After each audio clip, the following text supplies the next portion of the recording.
Mkuu wa wilaya ya Ubungo kutekeleza maelekezo ya Mheshimiwa Waziri Mkuu aliyotoa siku ya jana alipofanya ziara katika wilaya yetu ya Ubungo kupitia waziri wa mambo ya ndani, ambapo waziri wa mambo ya ndani ameniagiza nifike hapa kuja kukutana na jeshi la polisi ambao walikuwa katika eneo hili wakiendelea na shughuli zao za kawaida za ulinzi, na kutoa taarifa rasmi kwamba eneo hili ibada zinapaswa ziendelee kama ilivyokuwa hapo awali.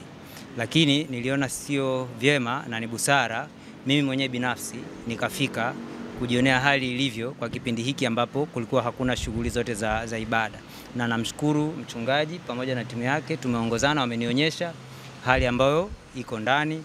Kuna baadhi ya maeneo nimejionea mwenyewe, kuna baadhi ya milango ambayo inaonekana imevunjwa.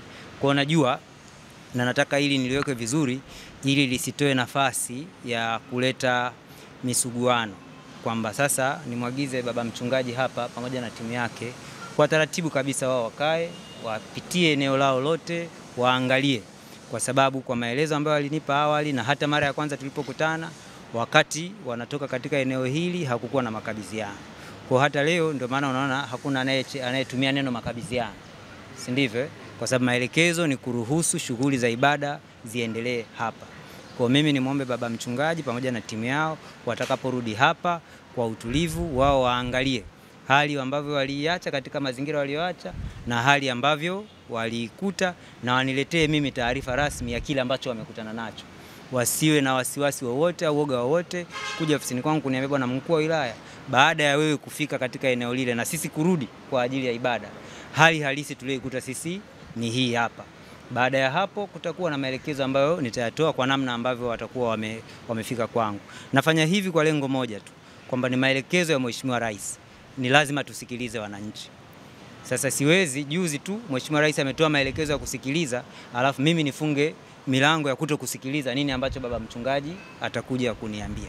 Kwa mimi nitakuwa tayari kupokea na kusikiliza kutoka kwao baada ya wao kuwa wamerudi katika eneo hili.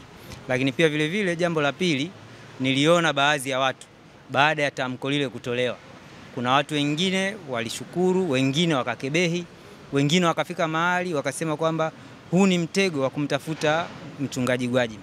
Hapana, maelekezo haya ni ya serikali na yaheshimiwe. Kila mtendaji anayehusika kusimamia maelekezo ya serikali atekeleze wajibu wake.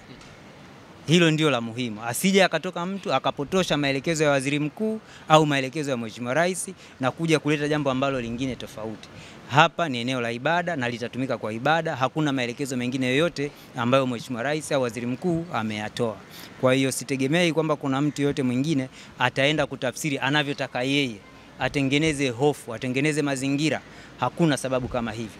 Kwa mimi niwape rai waumini wote, wachungaji wote waendelee na shughuli zao bila kusumbuliwa na mtu yoyote yule, kwamba hakuna maelekezo au maelezo mengine tofauti yaliyotolewa na Mheshimiwa Waziri Mkuu zaidi ya haya ambayo tumekuja kuyasimamia na kuyatekeleza.